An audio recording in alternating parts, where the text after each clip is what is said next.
Okay, so let's pick up again with second part of our class today, and that's the last remaining topics. Is the application of Zener diodes and p-n junction diodes as clipper circuits and as voltage clampers. Okay, so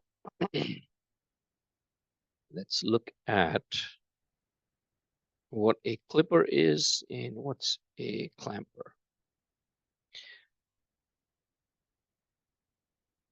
Oh, forgot about this one. So we had the load line points from the previous problem right there. We have the 2 points right here. We can plot those on the load line, and you can perform our analysis that way too. So here's the minus 20, here's the minus 20 milliamps. Again, remember, diode voltages and diode currents are always referenced positive with respect to the anode and the cathode, meaning the cathode is always negative, anode is always positive.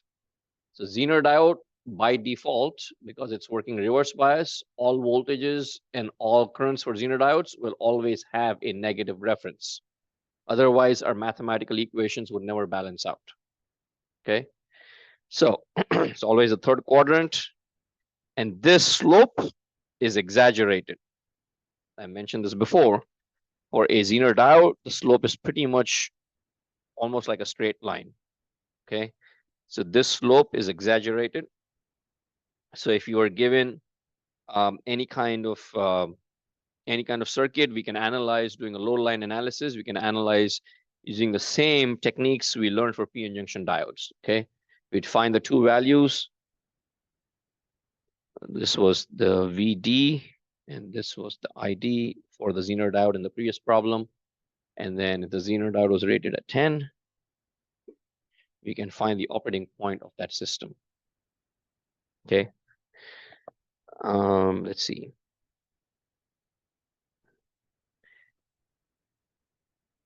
So diode clippers. Clippers, as the name suggests, clips off the top or the bottom of a waveform. It clips off the top of the bottom of a waveform. Any kind of waveform, square, triangular, sine wave, clips off a portion of that, depending on the value we need. Okay. The most common application or example would be your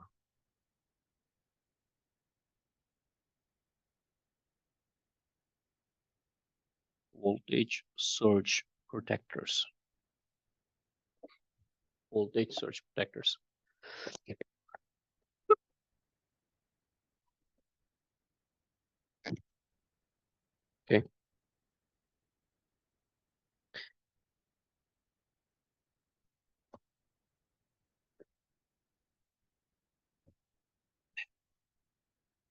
Pretty much everybody here is familiar with surge protectors, right? You have either a power strip or a single outlet. You plug it into a power outlet.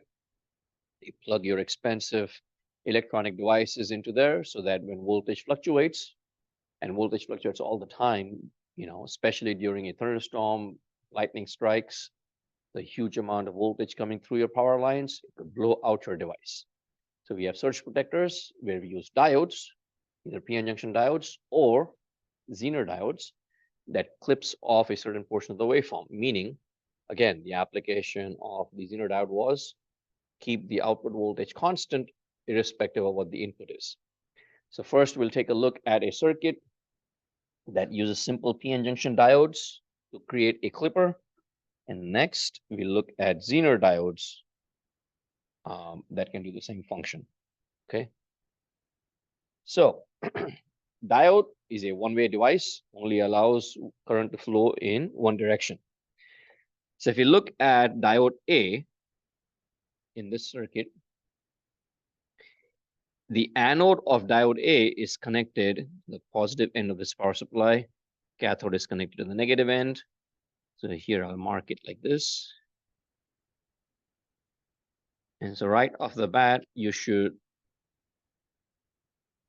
the first observation you should make is that diode A is forward bias in the positive half cycle and diode B is forward bias in the negative half cycle. Okay. So DA is active or on in the positive half cycle, and diode DB is active or on in the negative half cycle. Okay. All right.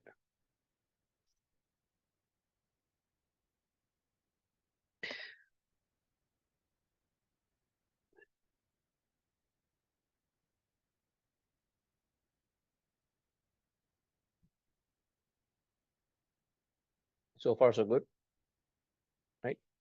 Okay, so let's see what happens. Positive half cycle. Excuse me, sorry. If V in here, this is our V in, including the shaded portion. Okay, that's our V in. It's going from 0 all the way to plus 15, then goes to minus 15. And that's basically here. Okay, plus and minus 15. Now, the battery that is connected there has a value of 6 volts. This has a value of 9 volts. And we'll see how that's going to work. But in the positive half cycle, diode DA turns on. What happens when it turns on? You have a circuit like this.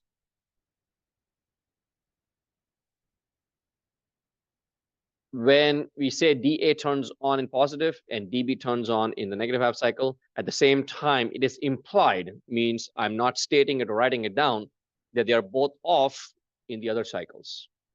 Make sense? Right? So I'm not writing it down. So here we have a 2 kilo ohm resistor, and we have diode A that turns on. Before it turns on, what happens? It's an open circuit, right?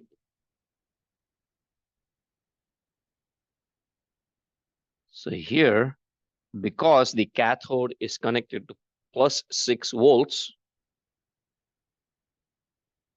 DA requires at least 6 volts to turn on. Okay. So if it's less than 6 volts, the circuit looks like this. V in is less than 6 volts. Now D is off. Circuit looks like that. Your supply voltage,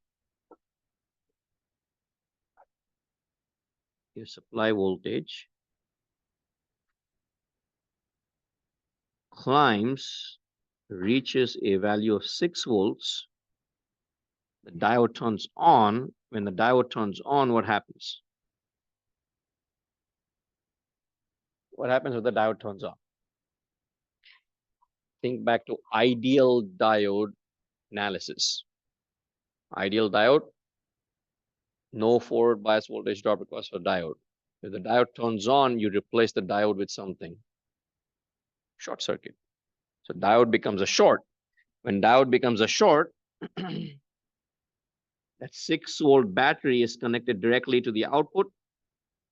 And so you get a straight flat line. Nothing else at the output.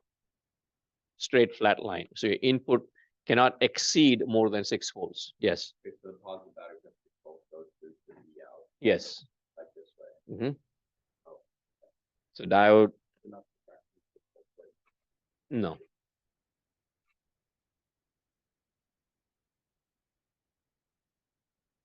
Let me draw out another circuit. So when it turns on, what happens?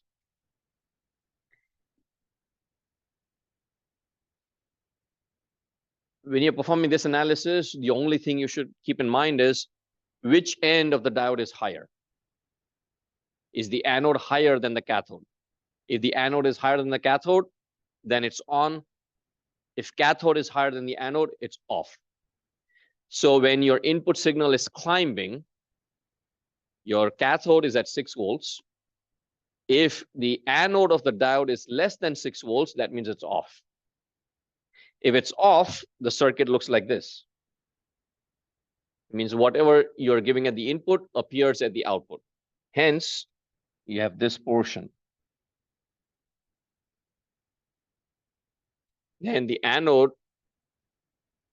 reaches above 6 volts, and the anode reaches above 6 volts, diode turns on, because anode is now higher than the cathode. The diode turns on, it behaves like a short circuit. If it's a short circuit, then your circuit looks like this. You have VSS, or your supply voltage. Your diode shorted out like this. There's your 6-volt battery.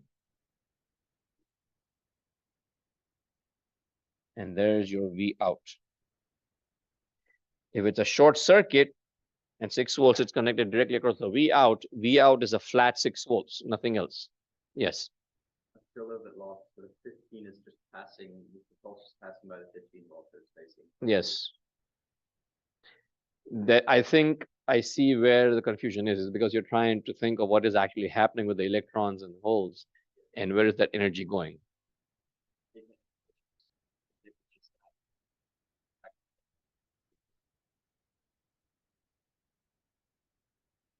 No, because this is a short. The rest of the circuit doesn't matter. This is a short right here. Oh yeah, no, I'm saying that, but if it didn't have the V out there, if I didn't have the V out, I would subtract the 6 volts. Yeah, but I'm concerned about V out. I'm not concerned about what happens here. That's the thing. And you'll be able to see this in the lab.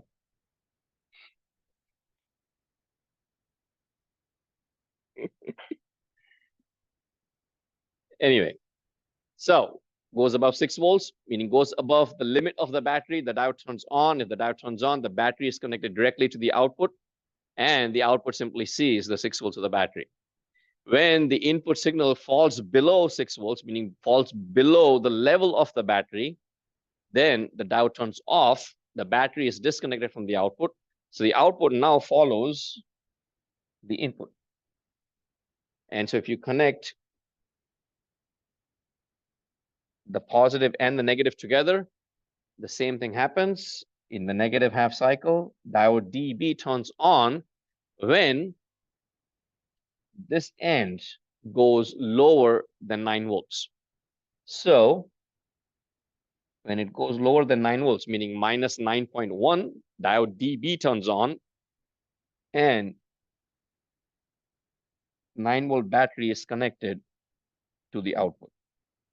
6 volts battery is connected to the output, and here the 9-volt battery is connected to the output. And that's what it sees.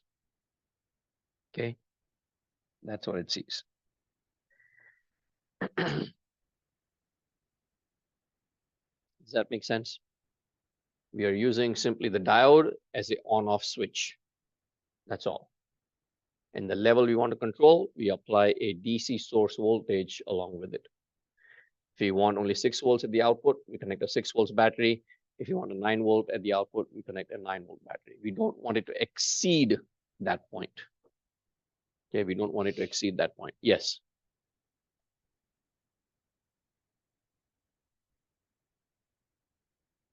No, 6 volts is the battery right here. And so when the diode turns on, the output just sees that 6-volt battery because it's shorted directly across that battery. That's it. Again, remember, the goal is not to get 6 volts at the output. The goal is to protect the output. The goal is to protect the output, meaning our signal typically would stay below 6 volts, but just in case it goes above 6, that it doesn't do damage to our system. That's the point. Okay. Typically, if this is a system, if this is 15 volts and this is minus 15 volts, maybe our signal is somewhere here, actually not that high. That's the maximum that our system can handle. 6 volts, minus 6 volts, plus 6 volts. But if our input goes above 6 volts, then we want to protect our system. Okay. At that point, we're not concerned about the output anymore. We just want, if it's $1 million system, or even if it's a $100,000 system, we put in like $10 worth of parts and it will protect it. Right? You don't want your television blowing out in a lightning storm, so you put a surge protector in front. That's what it is. At that point, if the TV doesn't work, that's fine, but you want to protect it. Make sense? Now, the obvious disadvantage in this is, of course, it requires an external battery, an external DC source. So a convenient method is to use a Zener diode. Because a Zener diode, of course, will hold its output constant regardless of what the input is, within reason, of course. I mean, if there's a lightning storm and for an instant, the voltage across that diode might go to like, I don't know, 500 volts or something because of a lightning strike, then the Zener diode would get blown out, but it will protect the rest of your electronic device.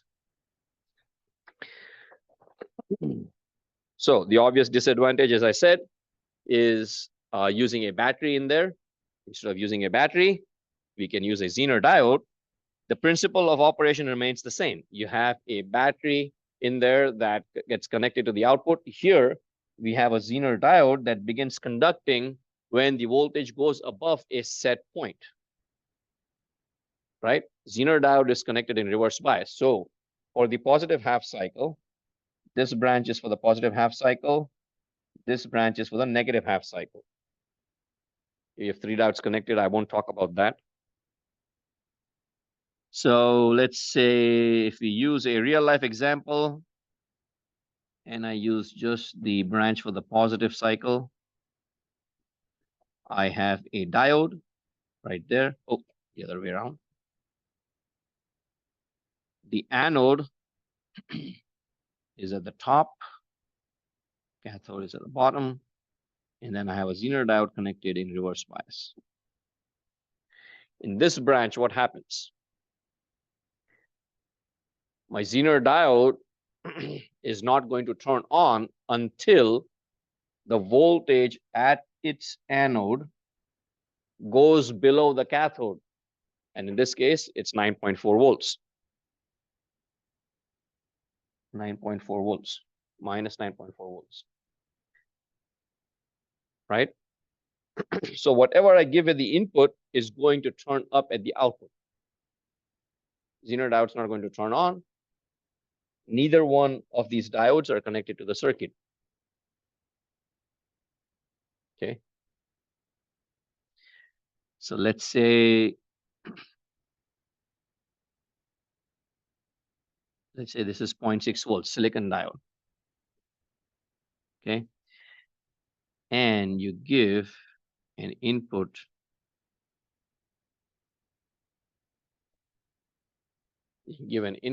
that is less than 10 volts. So if V, okay, here they're using V in this diagram. So let's use V in. So V in is less than 10 volts. What happens? Any guesses?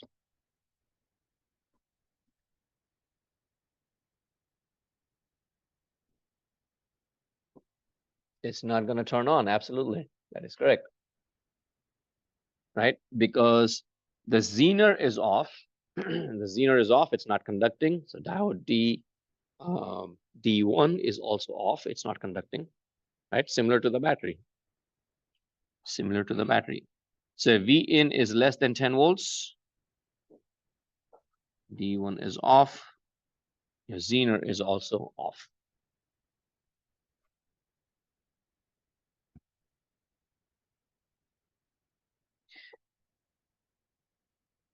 If V in climbs above 10 volts, what happens? Zener turns on because it's now crossed 9.4. D2 is on. When your Zener diode goes on, it connects diode D1 to the power supply. D1 also, of course, turns on. It's not a separate mechanism, okay? It all happens in an instant, very fast. And so both diodes turn on. If both diodes are turning on, then all of the supply current is going through here, through that Zener. Your output goes to 0 in that sense. Not exactly 0, but it holds it constant at 10 volts. Same thing as the voltage regulation. When your Zener turns on, all of the excess current goes through the Zener diode. At the output, the voltage remains constant. So in this case, the output voltage remains constant at Vz plus Vd1, meaning 9.4 volts plus 0.6 volts, 10 volts. Your output does not exceed 10 volts. It clips the top of the waveform. So you get a waveform that again looks like this. Your input, let's say,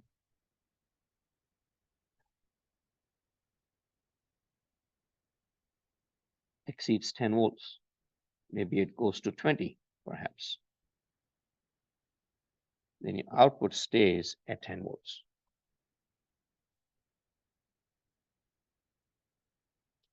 The same thing happens in the reverse bias if we had a reverse bias connection.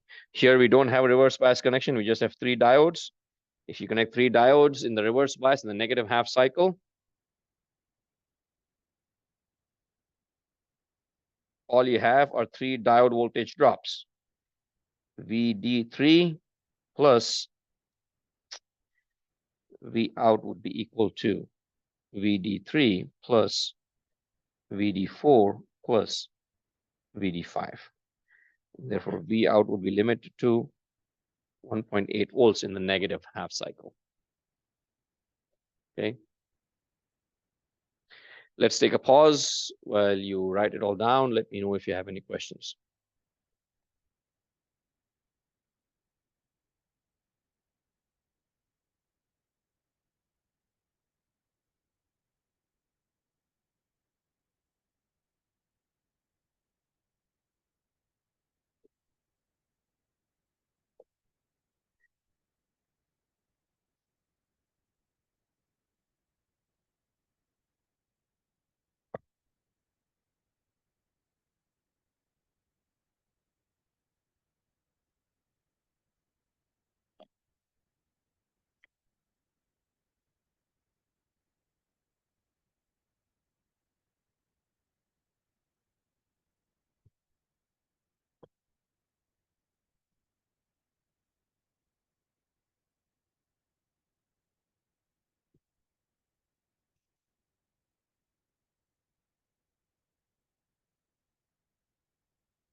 Any questions?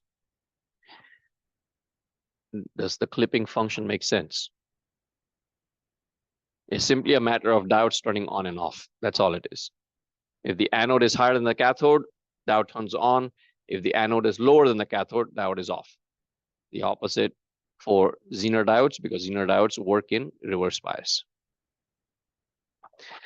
One obvious disadvantage of this system is that you cannot change the values of the Zener easily. Unless you have multiple Zener diodes in the circuit and you flip a switch, your output is clipped at that fixed level. If you have a battery with a variable battery or a variable DC source, you can instantly change the output. You can instantly change the clipped output, right? So Zener diodes are more convenient because you do not require an external DC source like a battery. But once you pick a Zener diode, that value is fixed, right? You can't easily change that. Let's see. So then let's go to the last topic, which is a diode clamper. Diode clampers, oftentimes we need a, diode clamper is used in applications where we need a DC component to a AC, DC component to an AC signal. Okay, if you wish to apply a DC component to an AC signal. A real life example would be in your function generators that you see on the lab benches. Those function generators, sometimes we attach a DC component to raise the level of your AC signal. If you have taken EE 251, the lab course, in lab number 5, we did a transient analysis on a capacitor, charging, discharging, charging, discharging. How many of you remember that? So we did an experiment. This was E251. Oh, let's change that. And we applied a signal that looked like this. And we did charging, discharging. And we applied a DC offset where this was 2 volts, this was minus 2 volts, and this is 0. If you don't apply the DC level, the capacitor would charge and discharge. Well, let's not get into that. But let me just remind you that at that point, we had applied a DC offset of 2 volts. So you shifted that waveform above 0. So the waveform was then like this.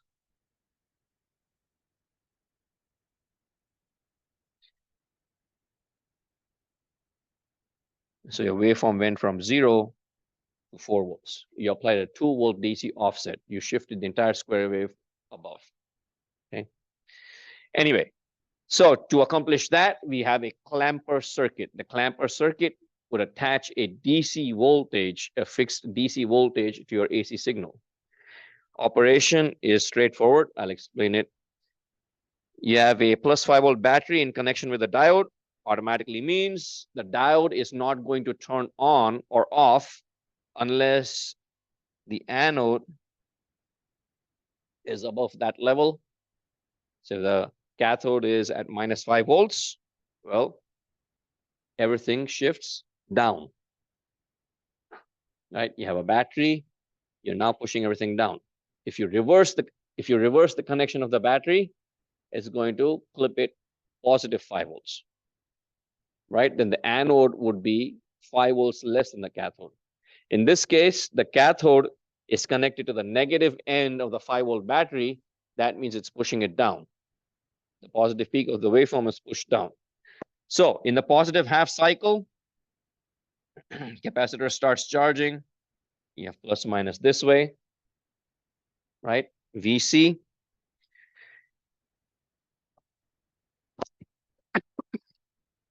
You draw out the circuit.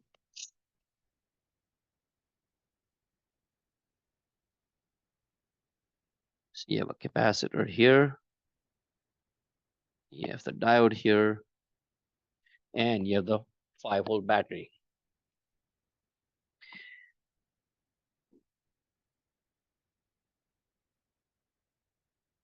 So current flows through here, charges the capacitor. You got plus minus polarity as shown. Now, negative half cycle, diode turns off. VC charges to battery level. Okay, charges to the battery level. And then V out, which is taken here, would then go to VC plus V in. Combines it together. VC plus V in.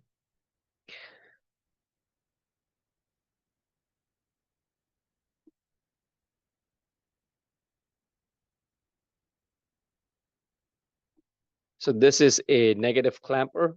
If you reverse the battery and reverse the connections, then you can get a positive clamper where it clamps above the level, positive level. Okay. Clipper and clamper circuits are another common circuits in the lab. I think we do one procedure with the clipper circuit, so I am covering here. But as far as homework or quiz is concerned, I'm not assessing or not providing, giving a separate one. If students are interested, I will, you can send me an email. I'd be happy to explain more outside of class, or I can, assign, just show you more problems for you to practice with. As far as the quiz and the exams go, I'm letting you know right now, I'm not going to, ask you on these topics. All right, so this is the end of chapter 1, diodes. So we'll take a pause. Let me know if you have any questions about anything that we have done.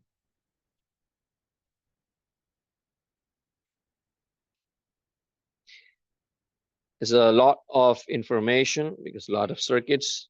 But again, I'll repeat the same point. The circuit analysis portion is exactly the same.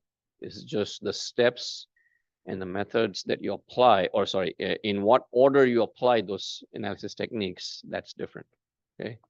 Other than that, it's the same equations, KVL, KCL, Ohm's law, and then just apply logical reasoning.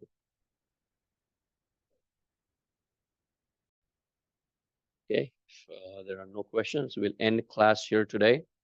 Wednesday, we'll begin chapter 2, which is transistors, bipolar junction transistors. Let's see. We still have like 13 minutes. Let me just do a little bit of introduction on transistors, and then we'll pick up on Wednesday with the detailed topics. So, chapter 1 is at an end. And then, let's see. Chapter 2. Bipolar junction transistors. I know it has a negative connotation, but if you recall from chapter 1, I said what that bipolar stands for, right? Even diodes, in a sense, are bipolar devices because the current conduction takes place due to both electrons as well as holes. Okay, both charge carriers, positive as well as negative. Okay, hence the name bipolar junction transistors. I doubt that even the founders of or inventors of the transistor device would have one day, or would have imagined that one day this would, it would become the most important device in all of electronics history. So this was in 1947, invention of the transistor at Bell Labs. You had William Shockley, John Bardeen, and Walter Brattain. They came up with a working prototype of a transistor device, a solid state version of a transistor device. If we think back to a few decades before, we had vacuum tubes. We had the vacuum tube diode. You inserted a third electrode in the vacuum tube diode, and they called it a triode. Remember, I said diode stands for 2 electrodes, triode stands for 3 electrodes, quadrode, pentode, hexode. The more electrodes you put in to control the current flow from the cathode to the anode. That was the purpose. The whole purpose of electrodes was to control the flow of current flowing from one terminal to the other one. The 2 main electrodes always remain the anode and the cathode. So a transistor device that you see here, this is the actual working prototype. I don't know if it works anymore. It's now in a museum. But it was a point contact transistor with a germanium, I believe, a germanium filament, not germanium filament, germanium element that made contact with a flat metal plate. Okay, and they were able to illustrate how they could control the current flow using a third terminal. Okay, and this was, again, as I said, invented in 1947, about 75 years ago. And since then, obviously, we've gone with discrete and integrated circuits that now comprise of billions and billions of transistors. Okay, the operating principle still remains the same. It's still relevant. Okay, that hasn't changed. So a transistor is a 2 p-n junction device. Okay, 2 p-n junction device, and we'll look at all the mechanics and everything else in next class. I just want to do a little bit of history in this, in the time that we have left. The name comes from the fact that it performs an operation that is similar to transferring the resistance from the input to the output. Hence the name, transfer resistor, or transfers resistance transistor. Interesting factoid is, as happens all too often when you have large egos, or people with large egos working together, there's an eventual falling out. And so I can't remember who it was, whether it was Bardeen or whether it was Brattain. They had a falling out. They were awarded the Nobel Prize in Physics a few years later for the invention of the transistor, but can't believe who it was. Not can't believe, I can't remember who it was. But one of them said, I don't want to share it. This invention is mine and mine alone. I'm not going to share it with the other two. Because one of these, I think it was Brattain, was the boss. I believe it was this guy, maybe. I'll have to look it up. He was kind of like the boss, the supervisor of the other two. And so when they had the falling out, they said, I don't want to share this. It's just me. And the Nobel Committee says, no, we have to give it to all three of you or nobody. And so once they had a falling out, they didn't talk to each other. They didn't they didn't collaborate, do anything. They just went their separate ways. But they had to come together one more time in their life to go and accept the Nobel Prize. And so if you are interested, that's a little bit of history that you should, read up or maybe watch a few videos about it. But nevertheless, this is the turning point in history, so to speak. All along human history, there's the invention of wheel, the invention of languages, invention of electricity. This was another big invention, right? Without this, nothing else would have mattered. I mean, not mattered, but nothing else. Everything else that followed is based on the invention of this transistor. So again, this was a single operating device. I have not seen it in real life. Hopefully someday I will. But it's a point contact transistor made out of germanium, encased in a plastic.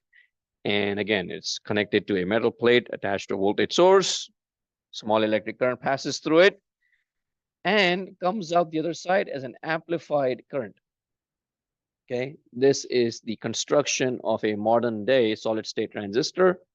You have two PN junctions, one here and one here. Excuse me. So the construction would be similar to two PN junction diodes brought in close contact. And because it's two PN junctions, and it's not exactly like two PN junctions, but I'll explain what I mean. So this is P.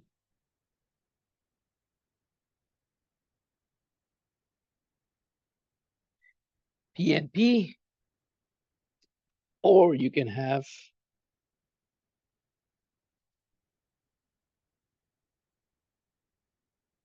NPN.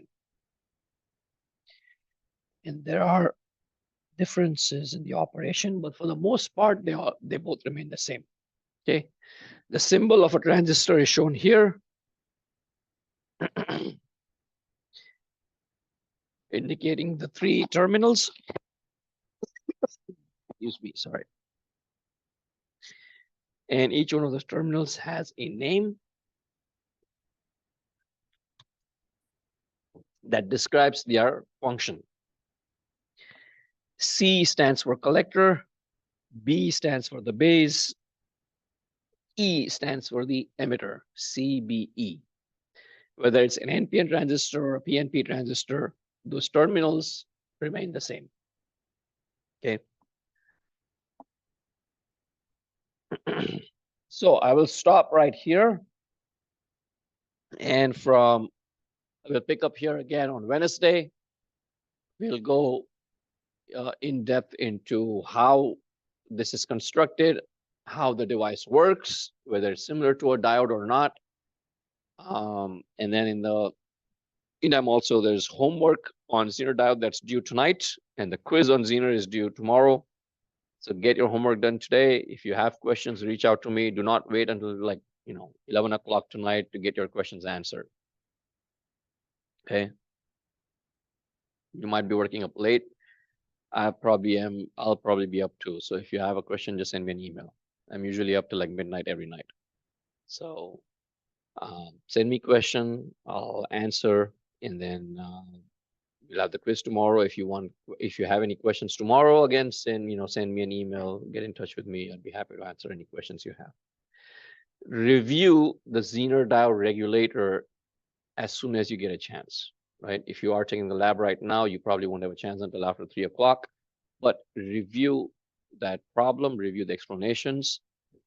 Once you get your head wrapped around that process, something will click, and then you'll be able to analyze any kind of regulator circuit. Okay. So I will bid you all a good day, and I will see you all on Wednesday. For those of you who are taking the lab, I will see you in just a few minutes.